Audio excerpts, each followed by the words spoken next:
Hi, my name is Angela, and in this video I'm going to be talking about teaching certificates as a part of residency training. My last video was about why I'm interested in academia, so I thought I'd follow it up with what I'm doing in residency to pursue that interest or passion. And when I was a student, I didn't really know what a teaching certificate was or kind of what was entailed and whether it was worth the extra work. So I'm currently, a little over a quarter of the way in my residency training. I'm a PGY1 resident in AmCare track. So I thought I would talk about that experience so far and give you guys some tips. So yeah, I did a video on why I like academia, and I thought about the different areas of academia for me and what were the options. And I did do an academic rotation as a P4 student, which I would definitely recommend, as I spoke of. And it was explained to me that there is tenure and non-tenure tracks within academia. Tenure is where you are primarily doing research and teaching. Those are kind of your two main jobs in your line of work. So less clinical, and you're working towards a more permanent spot within a certain institution. You can still jump institutions from what I'm aware of, but it's where you're slowly working to have a more established position. Once you get tenure or you're offered it and you accept, you're really not at risk for being let go unless something really, really bad happens. But others non-tenure, where you, I think, do yearly contracts, and you are at risk for being let go, or you have to renew them every year. You're more flexible to move from position to position, but otherwise you are very much tied to your clinical work and patient care, and then you have teaching and research responsibilities. So either way, you have a PharmD in order to pursue those two tracks, and you don't get a degree in education or anything like that. So pharmacists who have PharmD might have prior experience with tutoring, TAing, or other kind of things, formal and informal, with teaching and precepting and things like that. But there's a lot more to being an academic pharmacist than comes from just those experiences, like designing lectures, exams, test writing, all those kind of things. So it's kind of, thought of what would you do as the next step after that? So a lot of programs offer teaching certificates, and it's kind of pretty standard. If you look at a lot of programs that you're interested in, you'll usually see that they'll offer a teaching certificate. They won't require it because, again, not everyone's interested in this kind of track, but a lot of them are in coordination with a pharmacy school, so you'll do a lot of your activities through them, or they will provide the content. The pharmacists and professors that work there will, kind of give the kind of instruction or content, but you could also just have non-academic pharmacists talking about it, but usually not.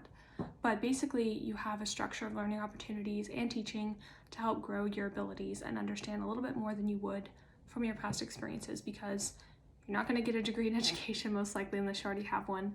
And it's kind of what's the next step to help you be a good academic pharmacist and perform well in those areas. So usually it takes the whole year, and it covers a lot of different topics. Probably not everything that you would need to know to start in a job right away, but it covers a lot of different topics.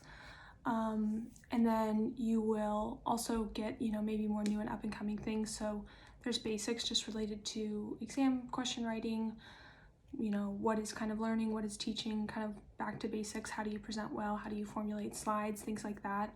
It's really diverse. Every program has the opportunity to decide what's most important that they think a pharmacist should know going into that area. But probably what you didn't do as a student or at your previous roles was dive into literature about teaching and learning. So that's something your program may also have you read, more review articles, journal articles in that area of research. So it's the study of teaching and learning. So that's something probably you would not be expected to know outside of being enrolled in a teaching certificate. So you may get to work on these kind of certificate programs kind of on a schedule where you don't have the option to decide when you're going to pick up that work, or it could be asynchronous where you decide when you're going to fit it in with your other responsibilities. Maybe you have a lighter rotation and you want to dive into the content a little bit more, or maybe you don't have a choice and you're on a schedule, and maybe it's once every month that you are with other residents who are going through it, or you're scheduled to complete some sort of assignment. But usually I would expect most certificates have some sort of final project for you to show that you've put in the work, that you've gained something out of it, kind of for yourself and for them to see that you've had progress in this area. So I've seen it different ways. I've seen things like you have to write a teaching philosophy and have it kind of graded and or critiqued. You could have some sort of formal presentation to like a pharmacy class where someone evaluates you, or the class will submit an evaluation form for you based on how well you performed, and then you'll get feedback on that.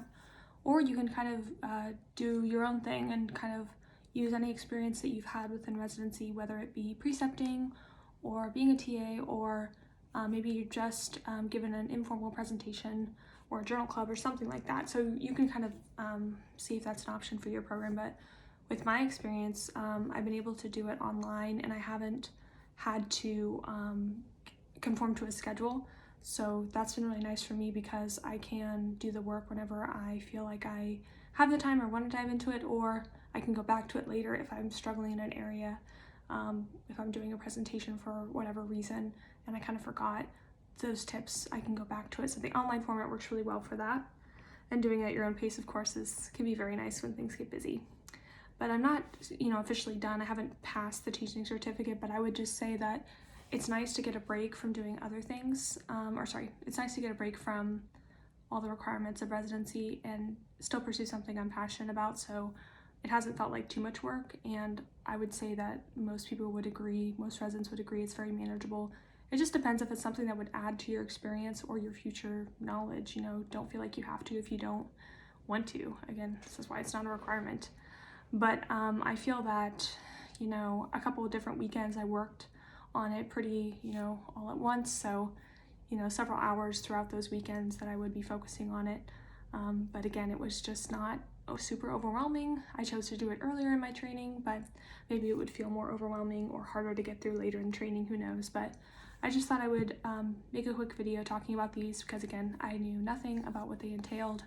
I could maybe check in later on in the year and talk about kind of how it's been finishing out whenever it does. But if you thought this was helpful, go ahead and give the video a like. If you have any questions, put them in the comments or any suggestions for future videos, and I will see you guys next week.